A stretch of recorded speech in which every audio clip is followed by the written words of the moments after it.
소프트웨어에 대한 설계 원칙을 설명하도록 하겠습니다. 특히 기본적인 개념을, 핵심 개념을 설명하도록 설계 원칙이란 무엇인지, 그리고 특히 응집도, 결합도, 복잡도에 대해서 설명하도록 하겠습니다. requirement를 바탕으로 설계가 진행이 됩니다. 물론 이 과정에서 객체지향 분석과 같은 분석 과정도 진행이 될 것입니다. 분석과 설계의 차이점 설명을 하였습니다. 즉, 요구사항 중에 기능적 요구사항만을 고려한 경우는 분석이라고 하고, 추가적으로 비기능적인 요구사항, 즉 품질과 제약사항, 그리고 시스템의 플랫폼을 고려한다 그러면 설계입니다.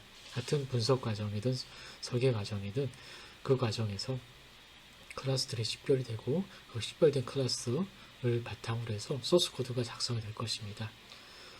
따라서 이 디자인의 또는 분석 또는 디자인의 그 결과가 코드에 직접 영향을 주므로 이 분석이나 디자인의 품질이 중요할 수 있습니다. 물론 설계를 하는 과정에서는 기존에 참조할 만한 레퍼런스 아키텍처나 아키텍처럴 패턴 또는 디자인 패턴, 그리고 특정 품질 속성을 달성하기 위하여 적용하는 설계 기법들, 이를 텍트이라고 합니다. 그리고 기존에 활용 가능한 외부의 어떤 컴포넌트들, 프레임워크들, 플랫폼들을 활용해서 설계가 진행이 됩니다. 이 과정에서 우리가 전통적으로 바람직하다, 꼭 필요하다라고 인정이 되고 있는 그런 설계의 어떤 프랙티스들, 이런 것들을 우리가 설계 원칙이다라고 말합니다. 특히 메인테너리티를 생각한다고 하면은 응집도, 결합도, 복잡도와 같은 이런 세 가지 개념이 1980년대부터 계속해서 중요한 설계 원칙으로 인정되고 있습니다. 그리고 1990년대 들어와서 객체지향 설계를 한다라고 할 때는 SRP, OCP, LSP, ISP, DIP 이를 줄여서 앞에 이니셜을 따라서 솔리드라고 말합니다. 이 솔리드와 같은 객체지향 설계에 적용되는 설계 원칙도 있습니다. 이 자료에서는 응집도, 결합도, 복잡도와 같은 좀 더 기본적인 설계 원칙을 설명하도록 하겠습니다. 먼저 응집도를 설명하도록 하겠습니다. 응집도는 결합도와 함께 설명되는 것이 일반적입니다. 어떤 설계 대상이 있습니다. 그래서 모듈이든 클래스든 컴포넌트든 이때 그 내부의 요소들이 있습니다. 만약에 클래스라고 하면은 클래스 내부의 오퍼레이션들, 함수라고 하면은 함수를 구성하는 문장들, 패키지다라고 하면 패키지 내부의 클래스들이 바로 엘리먼트들이 될 겁니다. 응집도라는 것은 이 대상 내부의 요소들 간에 기능적으로 얼마나 관련성이 큰가, 즉 엘리먼트 1, 엘리먼트 2, 엘리먼트 n이 기능적인 측면의 관련성이 얼마나 큰가 라는 것을 응집도다라고 말합니다. 예를 들어 함수다라고 하면은 함수 내부의 문장들이 서로 기능적으로 얼마나 관련성이 있는지, 클래스라고 하면은 클래스를 구성하는 오퍼레이션들 또는 애트리뷰트들이 기능적으로 서로 얼마나 관련이 있나 라고 하는 것을 응집도다라고 말합니다. 응집도는 내부 구성 요소들이 그 대상이 제공하는 어떤 기능, 서비스를 달성하기 위해서 서로 협력하는 것을 의미하므로 응집도와는 크면 클수록 바람직합니다. 응집도와 대비되는 개념이 결합도라는 것이 있습니다. 결합도는 바로 대상과 대상 간에, 예를 들어 클래스와 클래스 간에, 함수와 함수 간에, 컴포넌트와 컴포넌트 간에, 또는 패키지와 패키지 간에 의존성의 정도를 말을 합니다. 한 모듈이 다른 모듈에 얼마나 의존하나, 하나의 함수가 다른 함수들이 얼마나 의존하나 라고 하는 것을 커플링이다 라고 말을 합니다. 따라서 커플링은 의존을 의미하므로 바람직하지 않습니다. 가능한 한 커플링을 낮춤으로써 독립적인 시스템을 설계하는 것이 바람직합니다. 먼저 응집도를 설명하도록 하겠습니다. 응집도는 바로 대상, 여기서 모듈이든 클래스든 컴포넌트든 일반적인 개념입니다. 이 내부 구성 요소들이 기능적으로 얼마나 서로 관련성이 있느냐라는 것입니다. 그래서 펑션에 대한 코이전을 정의할 수 있고, 클래스 코이전, 패키지 코이전, 컴포넌트 코이전 이런 개념을 적용할 수 있습니다. 코이전 개념은 원래 1980년대에 정의된 것이라 그 당시에는 모듈에 대한 바로 함수에 대한 응집도를 정의할 수가 있었고 이 개념이 그 이후에 클래스나 패키지나 컴포넌트에도 확대 적용됐습니다. 예를 들어 이런 함수가 있습니다. 이런 함수를 보면은 함수의 구현 코드를 보면은 이 플래그 값에 따라서 for 인자로 주어진 배열을 한 번씩 방문을 하면서 이 플래그 값에 따라서 합산을 하거나 곱을 하고 있습니다. 자, 벌써 제가 설명할 때도 합산을 하거나 곱을 하고 있다라고 했습니다. 플래그가 0이냐 아니냐에 따라서 합산이든 곱이든 되는 것입니다. 따라서 이 파란색 부분과 이 빨간색 부분은 서로 관련성이 전혀 없습니다. 물론 동일한 데이터를 바탕으로 합을 하거나 곱을 하지만은 이 서로의 리절트가 상대의 리절트에 전혀 영향을 주지 않습니다. 즉, 이 둘은 아무런 이 두 개의 문장을 하나의 펑션 안에 둘 이유가 없다라는 것입니다. 응집도라는 것은 한 대상 내부를 구성한 요소들이 기능적으로 관련성이 있어야 합니다. 즉, 어떤 변수의 값이 다른 변수에 영향을 주고 그 변수는 또 다른 변수에 영향을 주고 어떤 문장의 실행이 결과가 다른 문장에 영향을 주고 해야 되는 것이지 이처럼 이 리절트의 계산과 이 리절트의 계산은 전혀 영향을 주지 않습니다. 따라서 이 함수는 응집도가 좋지 않다라고 말합니다.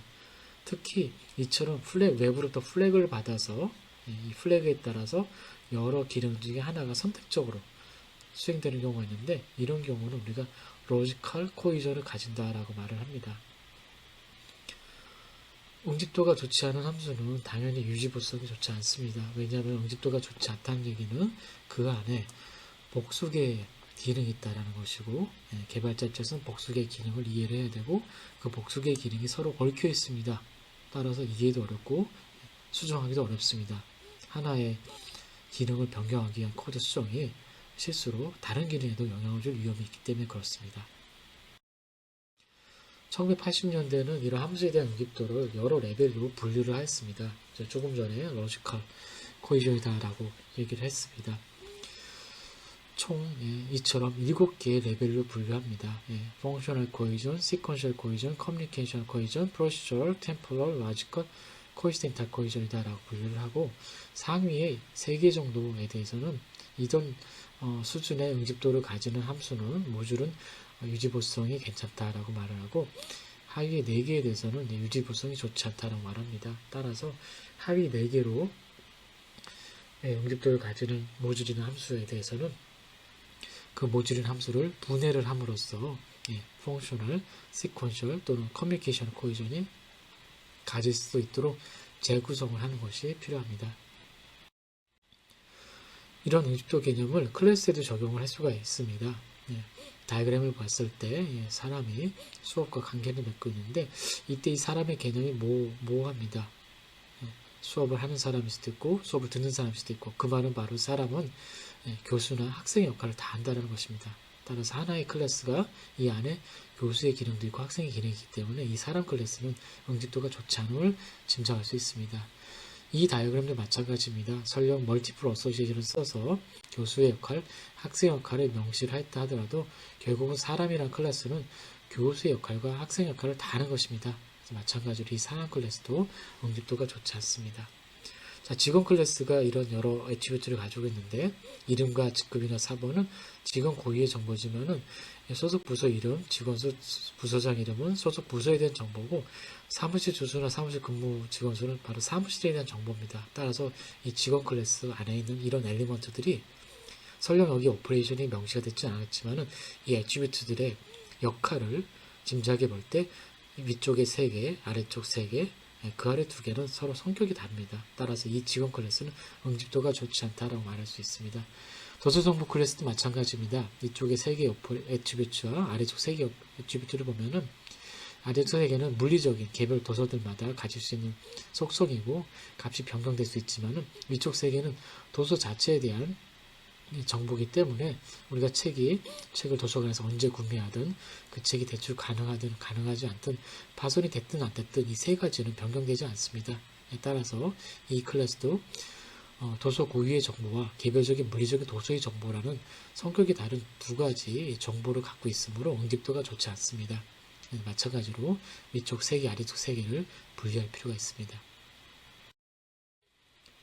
자, 이런 클래스 응집도를 애트리뷰트나 오퍼레이션의 역할을 통해서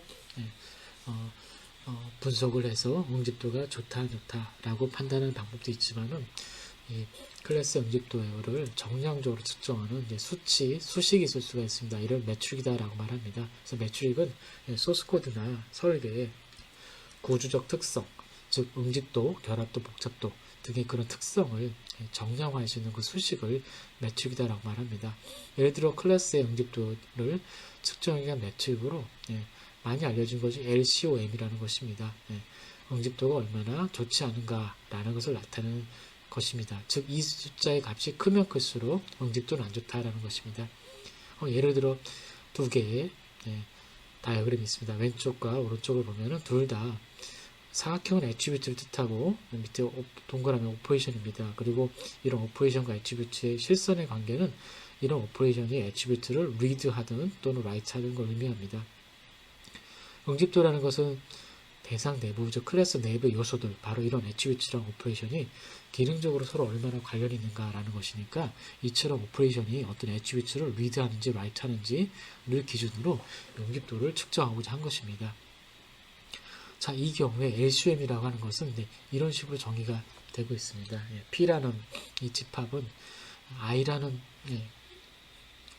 오퍼레이션과 J라는 오퍼레이션이 접근하는 애트리뷰트의 집합을 각각 IJ라고 했을 때 그들의 교집합이 공집합이라는 것입니다. 즉, P라는 집합은 메소드의 쌍인데 그 오퍼레이션의 쌍입니다. 그 오퍼레이션의 쌍이 서로 공유하는 애트리뷰트가 없는 메소드의 쌍입니다. 예를 들어 이 클래스 다이어그램인 경우에는 OP1과 OP2는 공유를 하는 애트리뷰트가 있습니다. A1, A2를 공유하고 있습니다. 반면에 OP1과 OP3은 공유하는 애트리뷰트가 없습니다. 따라서 이쪽 클래스 다이어그램의 경우에 이 P라는 집합은 바로 OP1, OP3 쌍이 되는 것입니다. 자, 오른쪽 이 클래스인 경우는 OP1, OP3, OP2, OP3이라는 이 두 개의 쌍이 이 P 집합에 해당됩니다. 자, Q라는 집합은 여기서 볼 수 있듯이 두 개의 오퍼레이션이 공유하는 애트리뷰트가 있는 경우를 뜻합니다. 따라서 이쪽 클래스의 경우에는 바로 OP12, OP23, 이 바로 Q 집합에 해당이 되고 이 경우에는 OP12가 Q라는 집합에 해당됩니다. LCM은 응집도가 안 좋다라고 하는 것을 뜻하는 것이므로 이렇게 공유를 하지 않는 오퍼레이션의 쌍의 수에서 공유하는 애트리뷰트를 가진 오퍼레이션의 쌍의 수를 뺀 것입니다.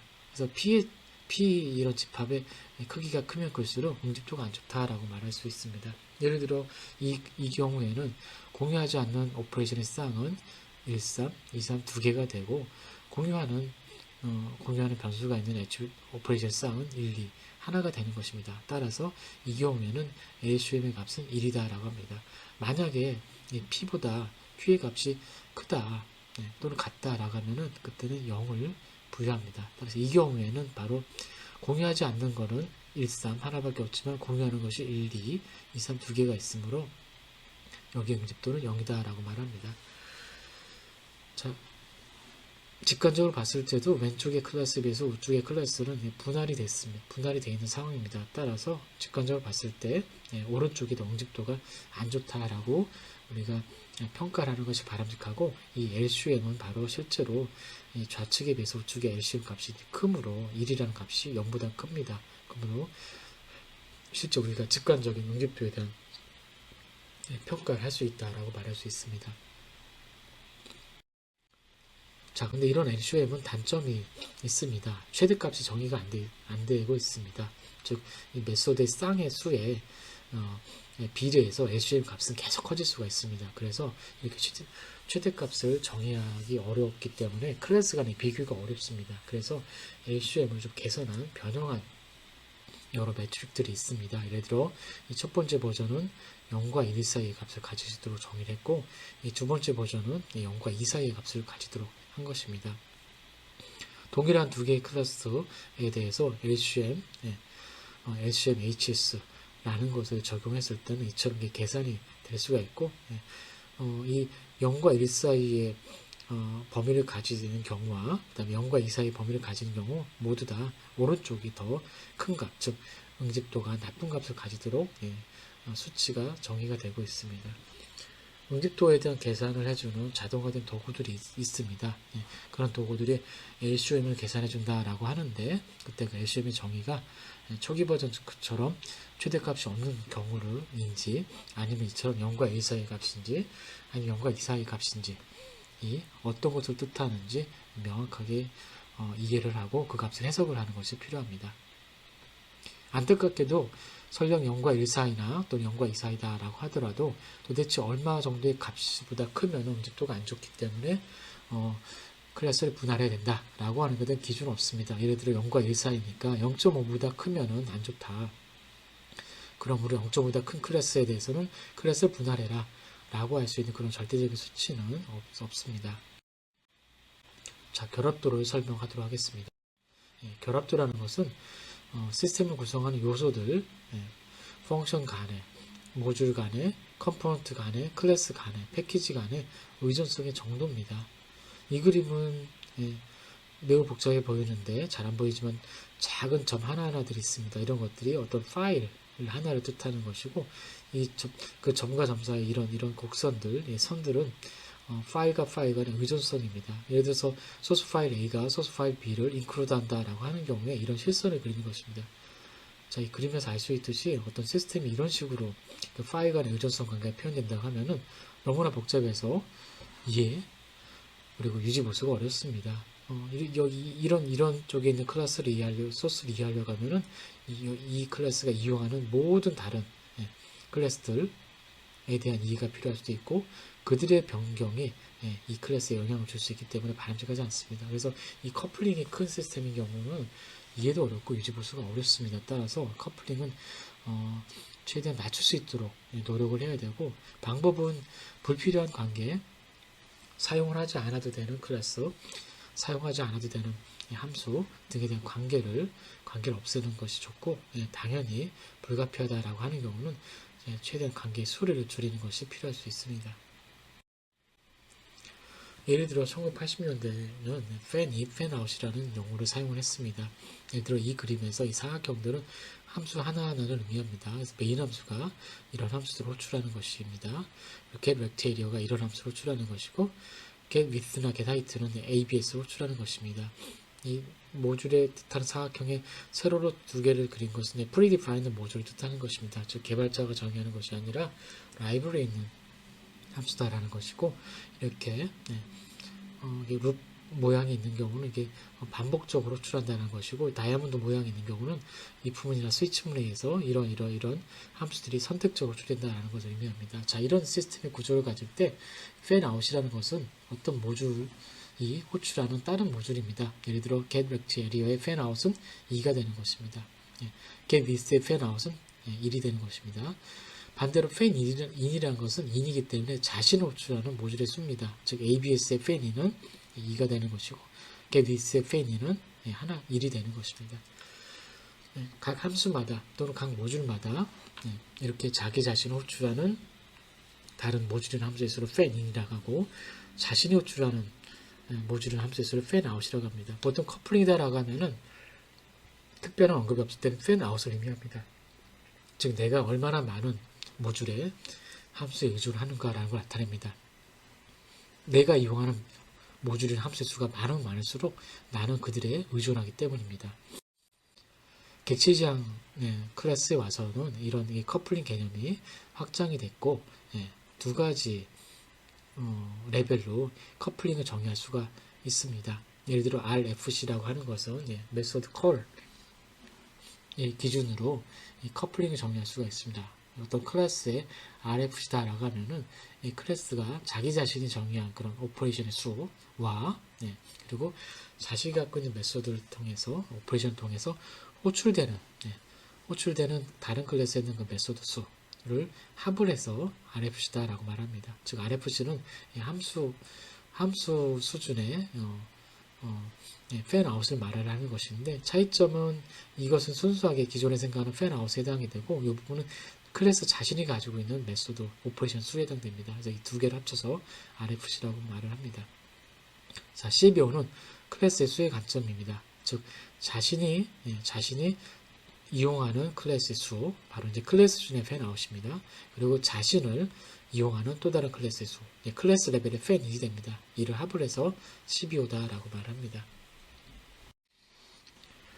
예를 들어 이런 시퀀스 다이어그램이 홈티어터 클라이언트 클래스가 제공하는 왓츠무비라는 오퍼레이션을 표현했다고 가정하겠습니다. 자, 이런 경우 이 왓츠무비라는 오퍼레이션은 메시지를 on, pop, dim, down 이렇게 11개의 메시지를 보내고 있습니다. 따라서 왓츠무비라는 함수 하나 입장에서는 팬아웃이 2다 이렇게 말을 할 수가 있고, RFC 측면에서는 이 11과 이 홈티어터 클라이언트가 가지고 있는 오퍼레이션의 수를 합을 해야 하는 것입니다.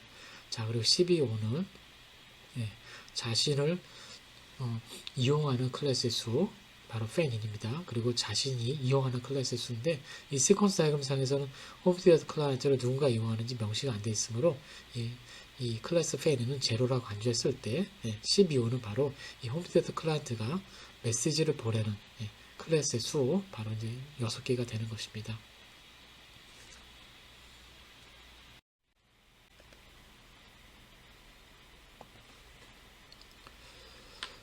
자, RFC 경우에는 오퍼레이션 수준에서의 커플링을 측정하므로 이 클래스 다이어그램을 통해서는 어렵습니다. 하지만은 CBO의 경우에는 클래스를 카운트하는 것이므로 이 클래스 다이어그램 수준에서도 이 CBO를 계산할 수 있습니다. 예를 들어 도서정보관리라는 이 클래스가 있는데, 도서정보관리의 CBO를 측정을 해보겠다라고 하면은 CBO 정의에 따라서 도서정보관리가 이용하는 클래스의 수, 바로 팬아웃이 됩니다. 이것에 따르면 하나가 되는 것이고, 그리고 도서정보관리를 이용하는 클래스의 수, 클래스 레벨 팬인입니다.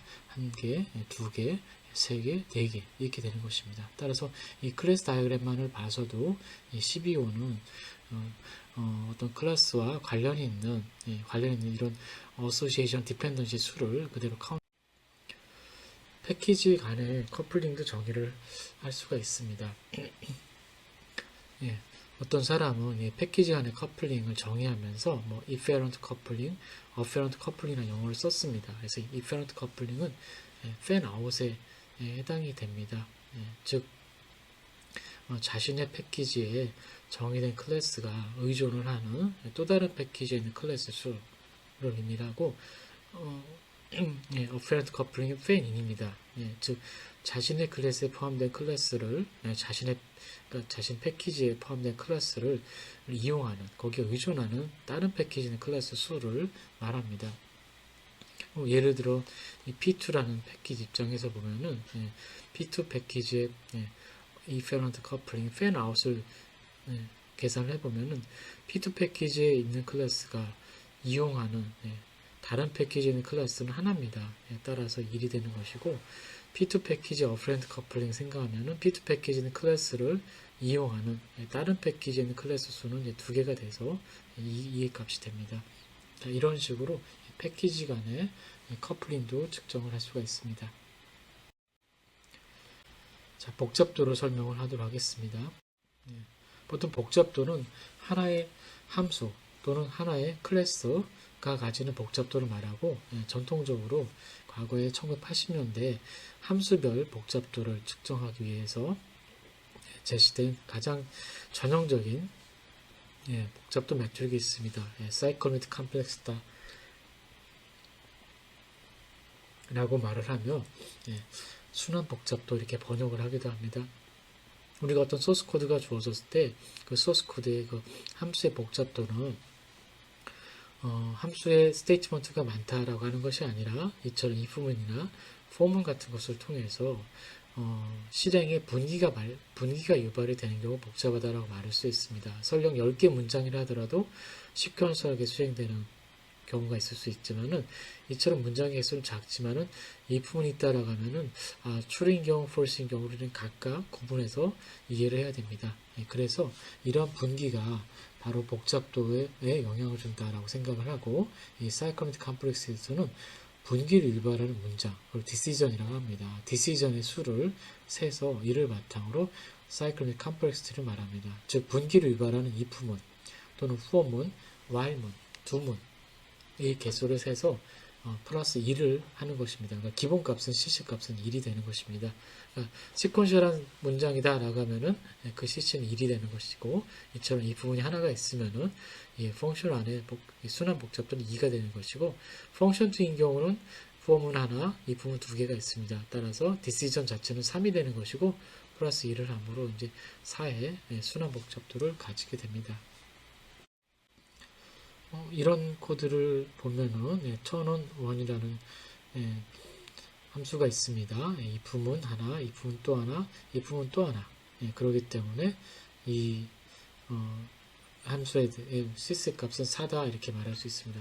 근데 어떤 경우에는 이 세 번째 이 부문의 경우에 end로 되어 있습니다. 따라서 이 부분의 경우는 이 부분이 이렇게 이처럼 and를 엮어서 하나의 이 부분을 사용하느냐 아니면 if 모드가 오토이면은 그리고 if right가 70이면은 if right가 100이하면 이런 식으로 이 부분을 분할을 해서 여러 개의 이 부분으로 분할하느냐에 따라서 이 CC값의 측정이 좀 달라질 수도 있습니다. 그래서 어떤 경우에는 이 부분에 있는 and나 or로 연결된 각각의 컨디션을 다 분해를 해서 카운트하는 경우도 있습니다. 따라서 정확한 측정을 하기 위해서는 마찬가지로 이 CC 값을 측정해주는 도구에서 어떻게 계산하는지를 확인할 필요가 있고 특별한 언급이 없을 때는 소스 코드에 주어진 대로 측정을 하면 됩니다.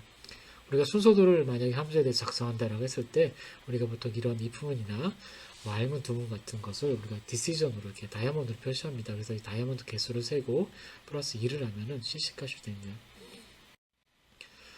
CC값이 복잡하다라고 하는 것은 이제 큰 문제를 유발할 수 있습니다. 물론 이제 복잡한 코드는 이해하기도 어렵고, 또 추가적으로 결함을 가질, 그 버그를 가질 가능성이 높다는 것입니다. 그래서 많은 사람들의 어떤 실험이나 어떤 경험에 따르면은 이 CC값이 4 또는 10 정도 이해가 된다라고 하면은 복잡도가 뭐 그럭저럭 적당하다. 그리고 결함을 가질 가능성은 그렇게 높지 않다는 것입니다. 물론 CC가 4라 하더라도 이 부분은 3개가 있는 것이고 이 부분에서 실수해서 결함은 가질 수 있습니다. 결함이 있을 수 있습니다. 버그가 있을 수 있는데 그냥 많은 데이터를 봤을 때 보통은 CC가 10 이하, 그러니까 이 부분이 9개 이하 정도에는 개발자들이 큰 실수를 많이 안 한다. 상대적으로 CC가 큰 경우에 비해서 버그를 가질 가능성이 좀 작다라고 얘기를 합니다.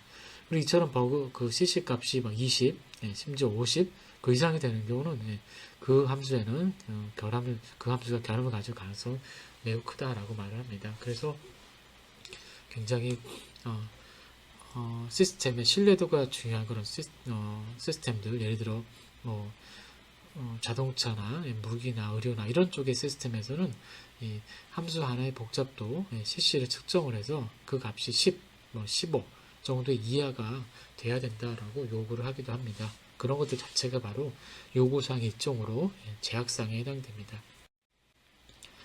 네스팅 갭스라는 걸 통해서도 복잡도를 좀 평가를 할 수 있습니다. 이런 if문이나 for문이나 while문이 얼마나 중첩이 됐냐라는 것입니다. 이 경우에는 if문 하나밖에 없으므로 1이다 라고 말할 수 있고 이런 경우는 중첩이 되고 있습니다. 그래서 2다 라고 말합니다. 이 if문은 의미가 없습니다. 외곽에 있으므로.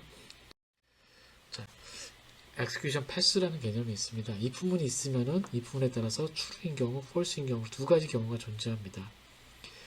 근데 이 경우에는 for 속에 if가 들어있습니다. 그래서 실제 for이 몇 번 도는지 하는 것은 x번인데 그 x번은 런타임에 결정이 되고 우리가 이 x값을 알기 전에는 정확한 패스의 수를 셀 수는 없습니다. 그래서 대신 그냥 static execution pass라고 해서 이 for이나 while을 있을 때는 for을 실행하는 경우와 for을 실행하지 않는 경우로 구분을 해서 패스의 수를 셉니다. 예를 들어서 for을 실행을 한다라고 하면은 다시 그 안에 if문이 있으므로 두 가지 경우가 존재하고 for을 실행하지 않는 경우까지 합치면은 이 포문에서는 총 3가지 경우가 존재합니다. 예, 그리고 이어서도 이 부분이 나오고 있습니다. 그러니까 앞부분의 3가지 경우와 뒤에 2가지 경우가 서로 독립이므로 3 곱하기 총 6가지의 경로의 수가 여기 가능합니다. 그래서 만약에 이 부분이 하나인 경우는 2가지다라고 말하지만은 if 이렇게 if가 나란히 5개가 배치됐다라면은 2의 5승의 경로의 수가 존재할 수 있습니다. 자, 이런 좀 전에 설명드린 복잡도나 결합도나 이런 응집도 매트릭들이 실제 설계에 어떤 유지보수성에 영향을 주기도 하고, 그리고 코드가 복잡하다, 이해하기 어렵다라고 하면은 뭐 결함을 가질 그런 가능성도 크기 때문에 품질이 안 좋다 이럴 수 있습니다. 그래서 실제 2001년대에 이제 발표된 그 자료를 보면은 나사의 어떤 시스템을 대상으로 했을 때 커머셜 시스템인데 자바로 개발되어 있고 뭐 나사 소프트웨어인데 C++ 자바로 개발되어 있고 그 클래스 개수입니다. 라인수도 이제 큽니다. 이때 이런 시스템들의 그 실제 퀄리티를 어느 정도 알고 있다고 가정하는 겁니다. 커머셜은 로우고 2의 나사 소프트웨어는 미디엄이고 여기는 하이라고 했을 때 그때 이들의 CBO 바로 커플링이었습니다. LCOM 바로 응집도였습니다. 그리고 WMC는 바로 사이클리틱 컴플렉시티를 클래스의 각 오퍼레이션마다 측정을 하고 그리고 나서 이를 다 합산을 한 것입니다. 그러니까 오퍼레이션별 CC 값을 다 합산을 한 것이 바로 WMC가 됩니다. 자, 이때 이런 관계를 보니까 로우, 미디엄, 하이의 값과 이 결합도, 응집도, 그리고 이 복잡도의 값을 보면은 뭔가 관계가 있다는 것입니다. 즉 CBO가 CBO 값은 커플링입니다. 그래서 바로 이 CBO 값이 크면 클수록 바로 응집 결합도가 크면 클수록 품질이 안 좋다라는 뭐 얘기를 해볼 수가 있고 그리고 응집도가 이렇게 크면 클수록 마찬가지로 응집도 이 수치는 바로 이게 leg of cohesion이기 때문에 응집도가 좋지 않은 겁니다. 응집도가 안 좋으면 안 좋을수록 품질이 안 좋다라고 말할 수도 있고 그리고 여기 복잡도입니다. 복잡도가 커지면 커질수록 마찬가지로 품질이 안 좋다라고 말할 수 있다는 것입니다. 그래서 이렇게 뭐 이런 대표적인 어떤 사례가 있을 수 있으니까 절대적인 수치로 평가를 하기는 어렵지만 상대적으로 결합도가 클수록 품질이 안 좋고 응집도가 나쁠수록 품질이 안 좋고 복잡도가 클수록 품질이 안 좋다라는 것에 대해서는 많이 인정을 하고 있습니다. 여기서 CK 매출이라고 한 것은 여기 CBO, LCM, RFC, NOC, DIT, WMC와 같은 이런 매트릭 스위트입니다. 매트릭 셋을 1990년대 중반에 여기 요 사람이 2명의 사람이 제안을 한 그런 매트릭 셋입니다. 그래서 우리가 CK 매트릭 스윗이다 이렇게 말합니다. 이런 그 매트릭에 대해서 권장하는 것뿐만 아니라 제약을 하기도 합니다. 펑션 하나의 라인 수라든가 펑션 하나의 그 코드 라인 대비 커밋 주석의 비율이라든가 펑션의 복잡도, execution 패스, nesting depth, 펑션의 인자, fan in, fan out, 컬링 레벨 등에 대해서 어떤 그 표준 단체, 뭐 어떤 기관에서는 이러한 수치들을 제약을 하고 이 수치를 준수해라 라고 소프트웨어 개발 업체에 요구합니다. 그리고 이런 소프트웨어 개발 업체는 이 기준을 준수했다는 것을 입증을 해야 하기도 합니다. 예를 들어 여기 미즈라라고 있습니다. 미즈라는 이제 모터 인더스트리 소프트웨어 릴라이비티 어소시에이션입니다. 그 자동차 도면에서 사용하는 어떤 표준 같은 것에 해당이 됩니다. 여기 보면은 라인수를 80라인으로 제한을 하고 있습니다. 함수 하나가 80라인 넘지 않아야 된다는 것이고 CC 값은 15로 제약을 하고 있습니다.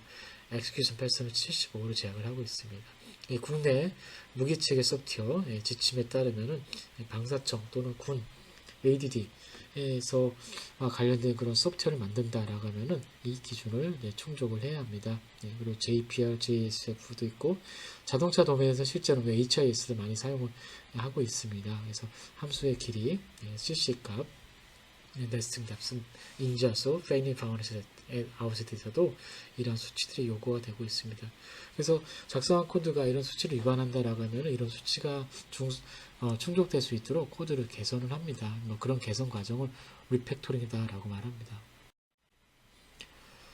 OMG라는 기관에서 또 커미트를 CISQ가 있고 이런 커미트에서는 메인터너비티를 측정하기 위한 그런 기준을 제시하고 있는데 그 기준에 따르면은 몇 가지 어떤 수치들을 좀 정량을 하고 있습니다. 마찬가지로 이 OMG CISQ에서도 인자의 개수라든가 실시값이라든가 우리가 소프트웨어에 대한 어떤 설계를 할 때 레이어의 개수라든가 그리고 팬아웃이라든가 이런 것을 이렇게 제약을 하고 있습니다. 넘버 오브 이네리턴스 레벨이라는 것은 그 클래스 간의 이네리턴스 관계가 있을 때 그 이네리턴스의 자신의 클래스로부터 저 루트까지 올라갈 때 7개 이상의 클래스는 있지 않으면 좋겠다라는 것입니다. 그리고 넘버 오브 칠드런은 하나의 클래스에 서브 클래스가 10개 이상이 되는 건 좋지 않다라고 하는 것입니다. 자, 이런 수치들을 또 제약을 하고 있습니다. 이런 제약을 통해서 소프트웨어 코드 그리고 설계가 가능하면 유지보수성이 좋은 구조를 가지게 하겠다라는 것입니다. 즉 이런 제약 조건을 위반하면 아무래도 복잡해져서 유지보수하기 어렵다라고 하는 것입니다. 어떤 그 책에 따르면은 많은 수의 자바 프로젝트와 C++ 프로젝트에 통해서 분석을 한 데이터를 보여줍니다. 여기 자바로 개발된 프로젝트 데이터고 여기 C++ 개발된 프로젝트 데이터입니다. 예를 들어 펑션 하나당 라인 수입니다. 펑션 하나당 메소드 수고 클래스 하나당 메소드 수, 뭐 클래스 하나당 라인의 수, 그리고 이제 클래스 전체에 있는 각 메소드 오퍼레이션의 복잡도에 합의되는 것입니다. 자, 이런 수치를 보면은 자바이든 C++든 에버리지로 봤을 때